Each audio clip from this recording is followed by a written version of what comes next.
Next, I invite Saumibrata Chowdhury sir for the talk. अ, अभी थोड़ी देर पहले यहीं बात हो रही थी, विकास थे और मैं और लेवन यहीं पर होंगे, लेवन से बात हो रही थी।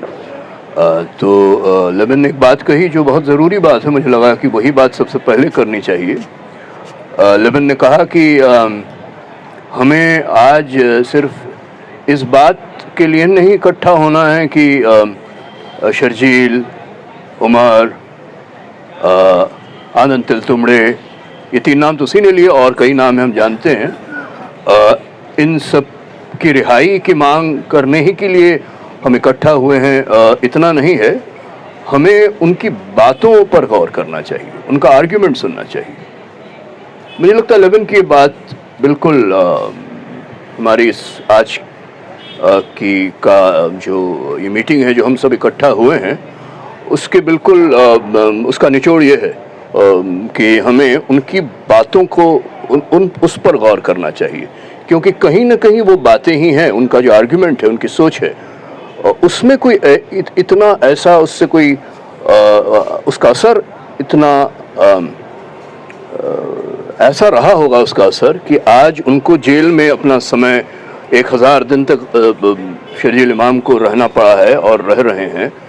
लेकिन वो इसलिए नहीं रह रहे हैं कि हम उन्हें सिर्फ जेल के अंदर उनकी ज़िंदगी जो है वो अब उनकी आज़ादी उनसे छीन ली गई है और उसका हम दुख जाहिर करें। सिर्फ यहीं तक सीमित नहीं रह सकती बात।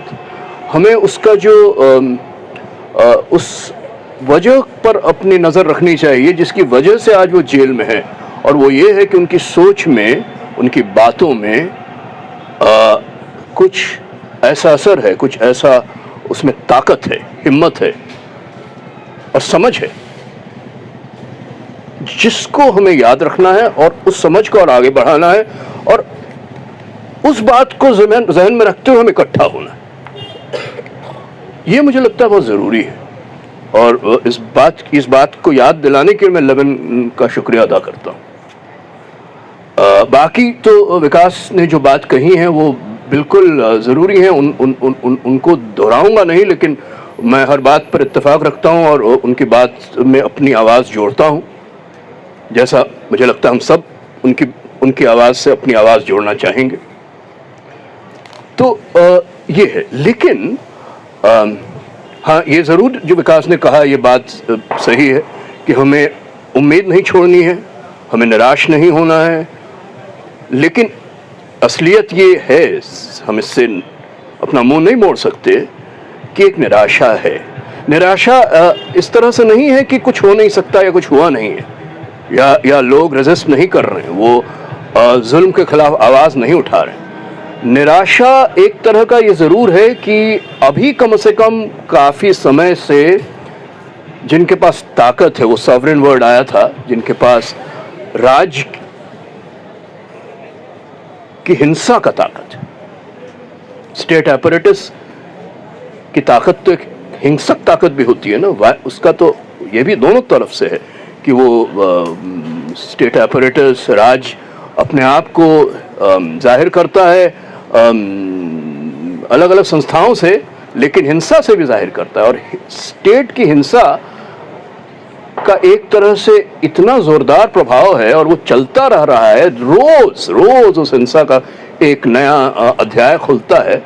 तो उससे एक तरह की थकान तो ज़रूर हम सब में कमो बेश ज़्यादा कम हम पर हो रहा है, इससे हम मुंह नहीं मोड़ सकते। और उस बात को ज़हन में रखते हुए इतना कहना भी बहुत कुछ कहना है कि आज हम जो जेल में हैं, मतलब जो कैटेगरी ह्यूमन राइट्स के विमर्श में बहुत इस्तेमाल हुआ है, पॉलिटिकल प्रिजनर्स नहीं, इंटरनेशनली यूएन से लेकर अलग अलग विकास जिस संगठन से जुड़े हुए हैं वो भी इस विमर्श का हिस्सा होंगे कि पॉलिटिकल प्रिजनर्स की रिहाई, पॉलिटिकल प्रिजनर्स का जेल में राइट्स, पॉलिटिकल प्रिजनर्स के राइट्स, इस पर हम एक मुहिम छेड़ें, वो डिमांड रखें, वो मांग रखें, और उसके आगे बढ़कर ये कहना कि सिर्फ पॉलिटिकल प्रिजनर्स की रिहाई और उनके राइट्स और उनकी डिग्निटी इसकी मांग ही नहीं, बल्कि उनकी सोच, उनकी बात, ये तो और आगे की बात है।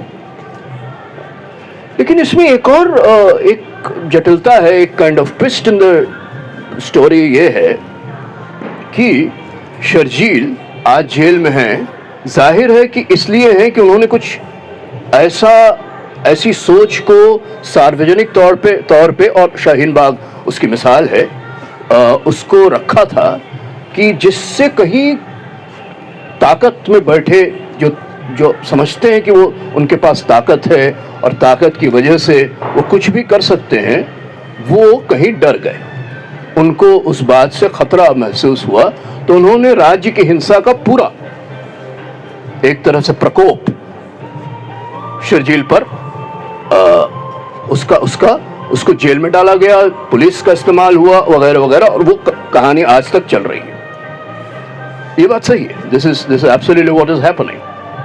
लेकिन शर्जील की बात से कहीं ना कहीं या जिस जगह से वो बात कर रहे थे, शाहीन बाग उसका एक व्यापक नाम है, लेकिन वो जगह सिर्फ एक जगह, मतलब बाहरी जगह नहीं है, वो एक सोच का एक थोड़ा बैक आ जाइए। हाँ ठीक है, या हाँ थैंक यू, सॉरी सॉरी।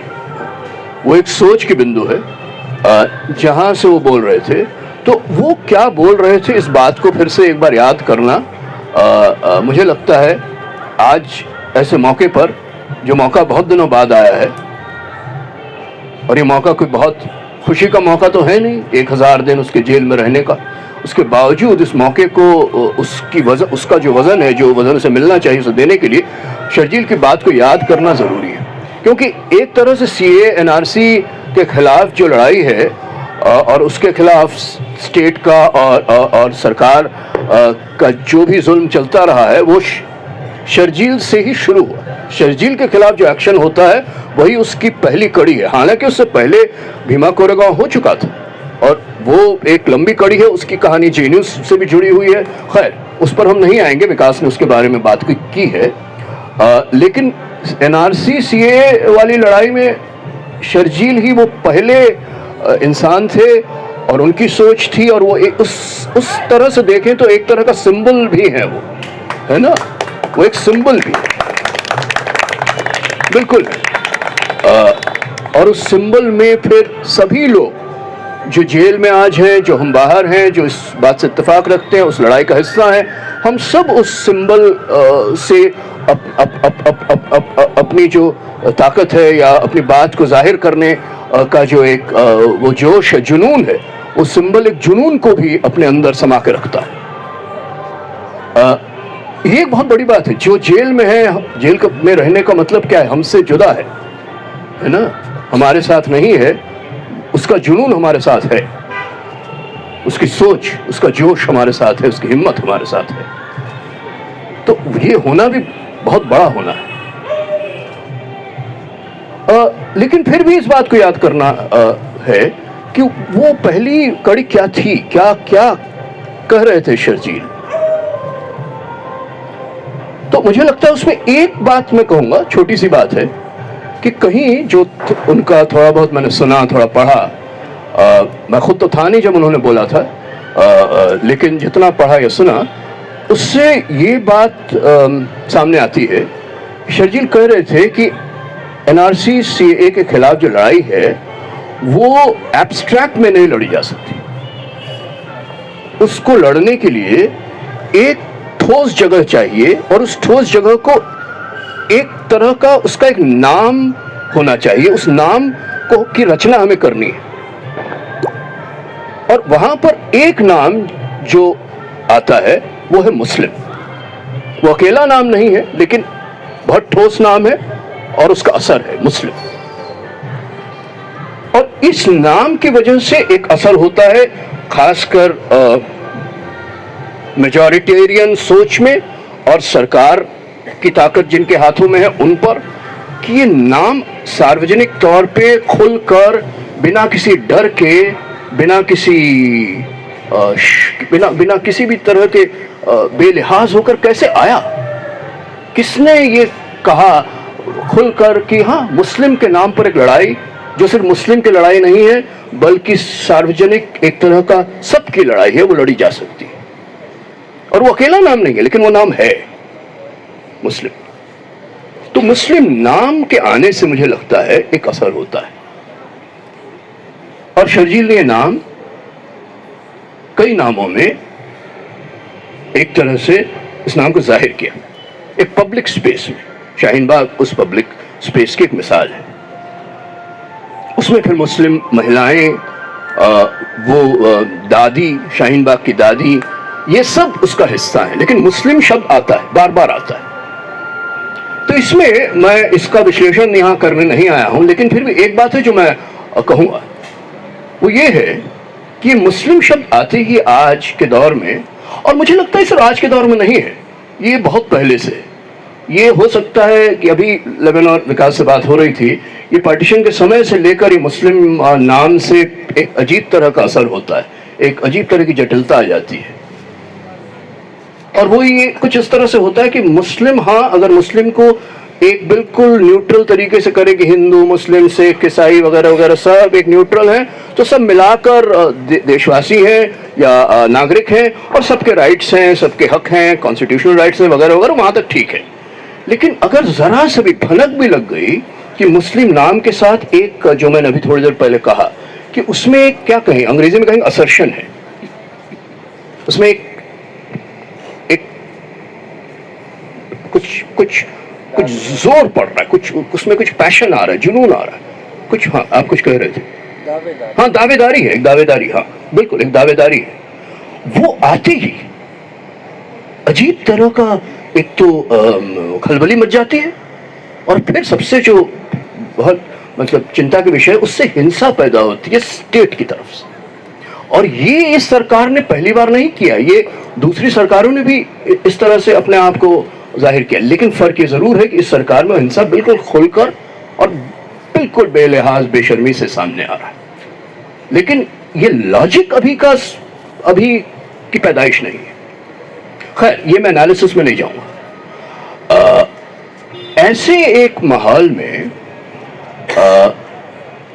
एक अजीब चीज सामने आई, और ये बेल एप्लीकेशंस जो बार बार आती है ना, और जो बार बार, अब ये इनकलाब वाली बात हाईकोर्ट में मैंने भी पढ़ा था अखबार में, और मुझे बहुत अजीब लगा, लेकिन विकास ने बात कर दी है, मुझे दोहराऊंगा नहीं। उससे पहले शर्जील के एक पुराने बेल एप्लीकेशन के बारे में मैंने पढ़ा था, 1 साल पहले की बात है शायद, जब पुलिस ने कहा था कि नहीं, इस बेल एप्लीकेशन को वो किया जाए, मंजूर न किया जाए, क्योंकि ये समाज को गलत संदेश देगा। ये बात पुलिस आजकल खुलकर कहती है, बार बार कहती है कि मत दीजिए। इसलिए नहीं कि कानूनी तौर पर उसे बेल नहीं मिलना चाहिए, या उनके पास कोई बहुत ठोस सबूत है, वो मेन आर्गुमेंट नहीं रहता, बल्कि कभी कभी तो आर्गुमेंट वो रहता ही नहीं है, क्योंकि सबूत है भी नहीं। ये आर्गुमेंट आजकल काम करता है कि बेल एप्लीकेशन में कि समाज को गलत संदेश जाएगा। एक तरह से ये बेल एप्लीकेशन जाहिर है उतना कोर्ट के लिए नहीं है जितना सोशल मीडिया के लिए। ये बेल एप्लीकेशन आजकल कोर्ट के लिए जितने नहीं होते हैं, उससे ज्यादा होते हैं वो समाज, जो कहते हैं, उस समाज के ही कुछ उनकी ग्रंथियों में उसको फैलाने के लिए। तो ये संदेश का क्या मतलब है? तो संदेश का एक मतलब, शर्जील को अगर हम शर्जील के पर 2 मिनट रहें, तो क्या मतलब? यही मतलब है ना कि जिसने ये कहने की हिम्मत की या हिमाकत की, मुस्लिम, मैं मुस्लिम नाम पर एक बड़ी बात कह रहा हूं, सबके लिए कह रहा हूं, सारे देश के लिए कह रहा हूं, ये हिम्मत कैसे उसने की, हिमाकत कैसे उसने की? तो कहीं ये गलत मैसेज न जाए कि और लोग मुस्लिम नाम पर बात करने लगे। इस नाम को सपाट करना है, यही मैसेज हो सकता है। क्योंकि जो लॉ के हिसाब से सबूत वगैरह तो है नहीं कुछ भी, ये सबको मालूम है। तो ये अजीब सा भाषा का भी एक अजीब उसमें पूरा एक धुआंसा बना हुआ है किसी जैसे इनकलाब शब्द पर एक पूरा आर्गुमेंट खड़ा कर दिया जो आर्गुमेंट हो ही नहीं सकता। इसी तरह से मैसेज न जाए, समाज के पास गलत मैसेज न जाए, ये आजकल एक नया एक तरह से एक रणनीति बन गई है पुलिस की तरफ से या प्रोसिक्यूशन की तरफ से, जो मुझे लगता है कोर्ट से ज्यादा समाज की ओर वो उनको टारगेट करके भेजा जाता है, कि उससे एक अलग तरह का मोबिलाइजेशन होता है लंबे तौर पे, क्योंकि कोर्ट इतना समय भी लेता है। आगे बढ़ के मतलब दावे के साथ हम कह सकते हैं कि इनमें से सभी लोग रिहा होंगे और इनके खिलाफ कोई चार्ज स्टिक नहीं करेगा, सब छूटेंगे। लेकिन जब तक ये चलेगा उस प्रक्रिया में कितने ऐसे संदेश ये लोग पुलिस की तरफ से, सरकार की तरफ से, स्टेट की तरफ से ये संदेशों का खेल खेलते रहेंगे। और उस सेंस में क्लियर है ये एक तरह का मोबिलाइजेशन है। पुलिस भी मोबिलाइजेशन का हिस्सा है, मेजॉरिटेरियन मोबिलाइजेशन का हिस्सा है, जिसके विक्टिम्स हैं शर्जील जैसे लोग, जिन्होंने ये सोच और ये हिम्मत रखी कि एक मुस्लिम शब्द को एक पब्लिक डिस्कोर्स में, एक पॉलिटिकल स्ट्रगल में उसको एक क्या कहें, उसको एक ठोस एक जगह दे या उसका असर बनाए। ये एक पहली बात है। दूसरी बात यह है कि मुस्लिम शब्द के साथ एक दूसरी चीज भी हुई है, और वो भी मुझे लगता है इस पूरे एक समाज और मीडिया की को नजर में रखते हुआ है। वो ये है कि जब भी मुस्लिम और वजह बार बार आ रही है कि अल्पसंख्यकों के खिलाफ इतना ज्यादा जुल्म हो रहा है, लिंचिंग से लेकर कितनी ही घटनाएं घटती हैं, बिल्किस बानो का जो हो रहा है,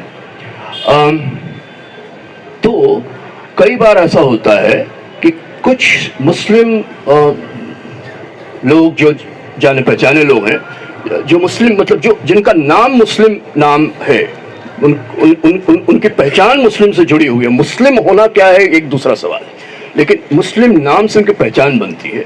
वो कहे जाती है कि मॉडरेट है, ये मॉडरेट है, और ये एक तरह से मुस्लिम समाज की तरफ से या मुस्लिम्स की तरफ से अपनी बात रख सकते हैं। अभी आरएसएस के साथ मिलने गए कुछ लोग, उससे पहले भी हो चुका है, कभी मीडिया पर आते हैं, टीवी वगैरह पे मैंने भी सुना है। मतलब जैसे जावेद अख्तर हुए, नसीरुद्दीन शाह हुए, कई लोग जो नसीरुद्दीन शाह पहले नहीं बोलते थे इतना पब्लिक में इन मामलों में, आजकल बोल रहे हैं। तो तब एक अजीब बात होती है, हर बार जब मॉडरेट मुस्लिम की बात होती है तो ये मॉडरेट वर्ड सीधे सीधे धर्म से जोड़ दिया जाता है, मजहब से, कि मजहब में कुछ एक्सट्रीम होते हैं, कुछ मॉडरेट होते हैं, और ये मॉडरेट है। हिंदू का अगर ये हो ना, तब ऐसा नहीं होगा। हिंदू में मजहब से नहीं कहेंगे, हाँ हिंदू समाज में कुछ एक्सट्रीम होते हैं, कुछ मॉडरेट होते हैं, लेकिन जैसे मुस्लिम का मामला आता है सीधे सीधे मजहबी पहचान बन जाती है। क्योंकि हिंदू में कई कलर्स रहते हैं, कई उसमें वैरायटी स्पेक्ट्रम में हो सकता है, कुछ मजहबी होगा, कुछ समाज से जुड़ा होगा, कुछ कल्चरल होगा, कुछ और चीजें होंगी। पर मुस्लिम में जैसे मॉडरेट हो या एक्सट्रीम हो या जो भी हो, बिल्कुल जैसे एक टाइट वो है कि यही है मुस्लिम, और इससे लेफ्ट राइट जरा भी कुछ बदल नहीं सकता। तो मुस्लिम मार्क्सिस्ट नहीं हो सकता, मुस्लिम इसका मतलब है कि किसी भी और तरह से अपने आप को अपनी पहचान को दर्ज नहीं कर सकता, तो मुस्लिम ही होना, चाहे उस मॉडरेट हो तो भी। तो ये बहुत अजीब, इंटरेस्टिंग और बहुत डिस्टर्बिंग चीज बन गई है कि शर्जील इमाम का नाम लिया जाएगा तो उससे एक छवि जुड़ी जाएगी, फिर कोई और मुस्लिम जो भी हो, नसीरुद्दीन शाह हो, जावेद अख्तर हो, तो वो कहेंगे ये मॉडरेट है, वो नहीं है, वगैरह वगैरह। पर ये कहने वाले जो है ये मैनिपुलेट कर रहे हैं, इसमें कौन एक्सट्रीम है कौन नहीं है वो तो बात ही नहीं। एक्सट्रीम का क्या मतलब है? आपकी सोच में कुछ ऐसी बात होगी जिसमें एक शब्द अभी विकास ने अपने ऑर्गेनाइजेशन का नाम हस्तक्षेप, शर्जील मुस्लिम शब्द को कैसे रख रहे थे कि वो एक हस्तक्षेप है। वो मजहब है या नहीं है वो सब बात की बातें होती रहेंगी, लेकिन वो उस मौके पर उन हालात में एक हस्तक्षेप, और जैसे ही हम उस हस्तक्षेप वाले पूरे उस असर को, उसका जो एक फोर्स है ना, उसको हम वो कर दें, सपाट कर दें, उसके बाद हम कहें कि हाँ ये तो एक पहचान है, उसमें कुछ थोड़े मॉडरेट होते हैं, कुछ एक्सट्रीम होते हैं, एक्सट्रीम हस्तक्षेप करते हैं और वो हस्तक्षेप नजर से होता है, और जो मॉडरेट होते हैं वो बातचीत करते हैं, बातचीत से आगे पीछे कुछ नहीं करते। इसका मतलब क्या है? इसका मतलब ये है कि जो मॉडरेट होते हैं, जिनको हम मॉडरेट कहते हैं मेजॉरिटेरियन पॉइंट ऑफ व्यू से, वो कहेंगे इनसे बातचीत कर लो, बातचीत में तो कोई ना कुछ बदलेगा ना कुछ होगा, बाकी हमको जो करना है हम करते रहेंगे, जो कर रहे हैं। इसलिए बार बार ये बात उठती है कि कल बातचीत की आरएसएस के साथ, आरएसएस के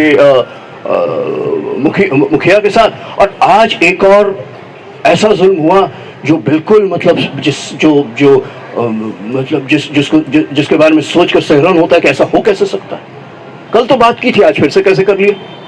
मेजॉरिटी कम्युनिटी की तरफ से बार बार ऐसा होता है, और एक फ्रस्ट्रेशन इससे होता है कि हम करें तो क्या करें। लेकिन हाँ, ये मैं समझ सकता हूँ कि कुछ लोग मुस्लिम नाम से जिनकी पहचान है वो कहते हैं नहीं, लेकिन हम बात करना चाहते हैं। हर तरह की बातचीत अगर खत्म हो जाएगी, बंद हो जाएगी, तो कैसे चलेगा? ये भी बिल्कुल समझने वाली बात है। ये कहना बिल्कुल किसी भी तरह से मतलब गलत नहीं। तो ये क्राइसिस तो है, एक विमर्श की, बातचीत की, पब्लिक स्पेस की क्राइसिस तो है। लेकिन हाँ, जहां भी हस्तक्षेप का जरा सा भी खतरा दिखा वहां जेल। लेकिन हर हस्तक्षेप एक जैसा नहीं। हम अब जेएनयू की बात हुई है और हम सब जेएनयू से जुड़े हैं, तो इस बात को रखने में तो कोई, मुझे नहीं लगता कि हमें बिल्कुल कोई लिहाज करना चाहिए या डरना चाहिए कि अगर हम जेएनयू के ही जैसे उमर और शर्जील को ही ले लें, और शर्जील को तो मैं निजी तौर पर, व्यक्तिगत तौर पर नहीं जानता हूं, लेकिन उमर को थोड़ा बहुत जानता हूं। बहस इन दोनों में भी है, सोच की बहस में, राजनीति को लेकर बहस है दोनों। इन आज दोनों जेल में है, दोनों के खिलाफ जो हो रहा है वो हो रहा है। तो इसका मतलब क्या है? इसका मतलब है कि इन दोनों के बीच जो फर्क है, जो बहस है, जो लेविन जिस बात को रख रहे थे कि सबकी अपनी अपनी सोच है, उस सोच को जरा सी भी जगह नहीं मिलनी चाहिए। तो सीधे है कि दोनों हैं, दोनों गड़बड़ कर रहे हैं, दोनों मुस्लिम है वगैरह वगैरह, और सब मुस्लिम भी नहीं है, कई हैं आनंद तंतुड़े मुस्लिम नहीं है, दलित है, लेकिन हर चीज में पहले से एक पहचान को उसमें बिल्कुल उसमें, तो जेल में भी बंद है और उस पहचान में भी बंद कर दो, और वहीं तक बात रहे और उसके आगे ना आए, और आपसी बहस या किसी भी तरह की बहस की जगह न बची रहे। उस सेंस में तो कहना पड़ेगा ना कि जेल में है जो है और जो बाहर हैं उनको भी एक तरह से बाहर के हालात को भी जेल में तब्दील करने की कोशिश है।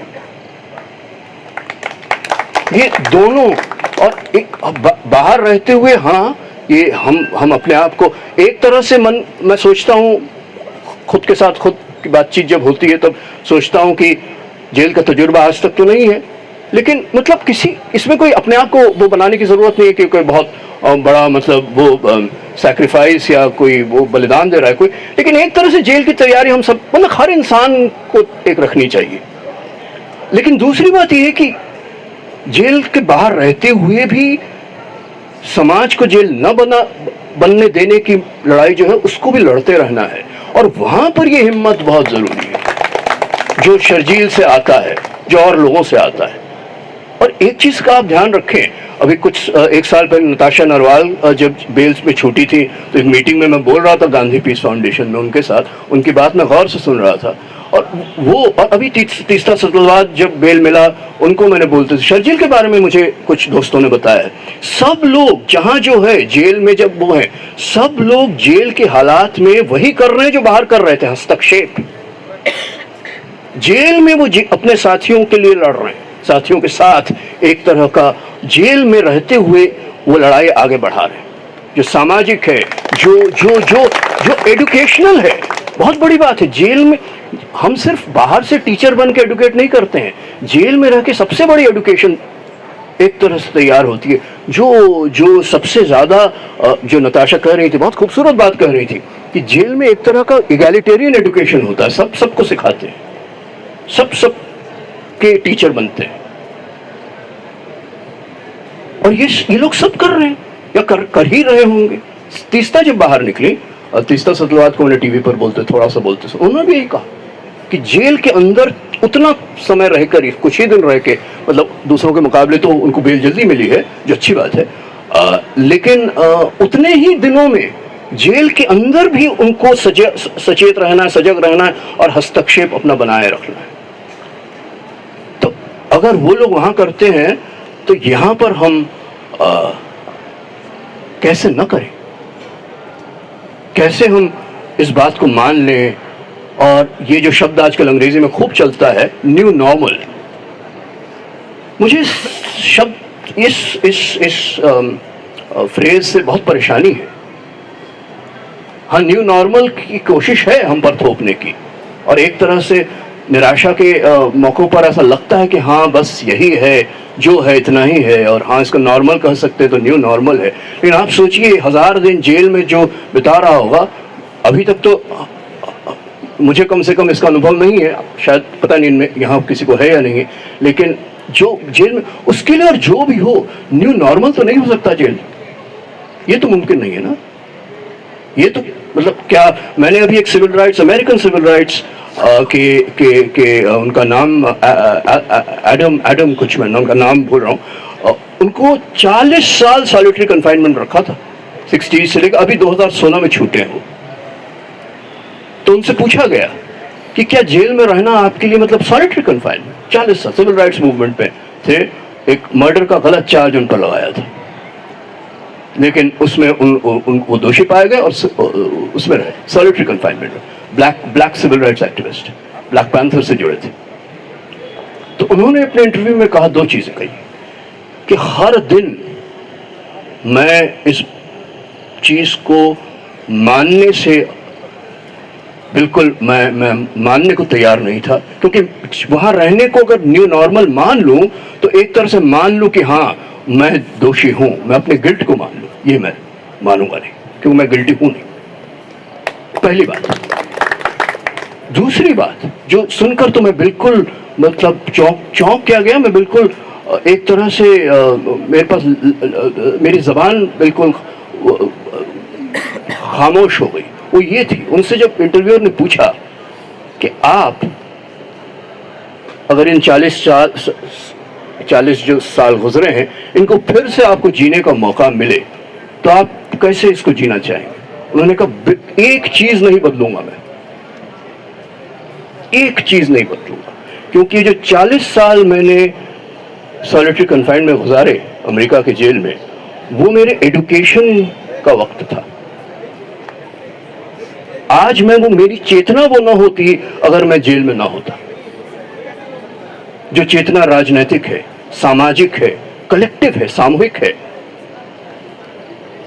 ये उनके खास तजुर्बे से निकला है। मैं नहीं कह रहा हूं कि हर एक के लिए ऐसा होगा, मैं ये कह रहा हूं कि न्यू नॉर्मल नहीं हो सकता है, लेकिन जहां है उसमें एक तरह का एजुकेशन, एक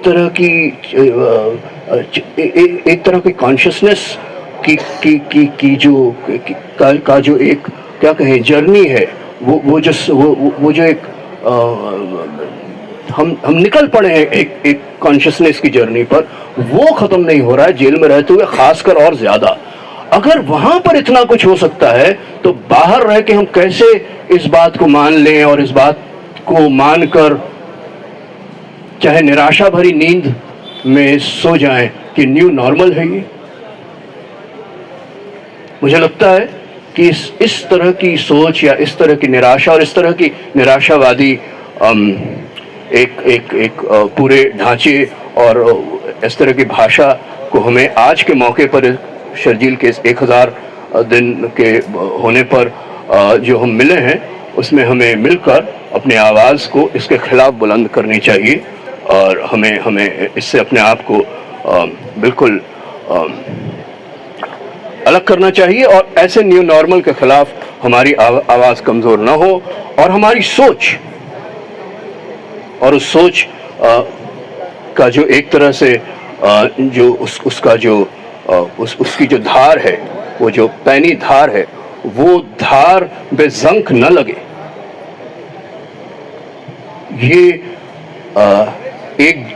एक दूसरे की मदद और खुद के साथ खुद का ये कोशिश, ये काम हमें रोज 1000 से 1000 और पहला 1001 जो पहला दिन है, यानी कि आज से लेकर कल तक इस काम को हमें करते रहना, यही शर्जील इमाम के साथ हमारा मुझे लगता है सबसे जीवंत, सबसे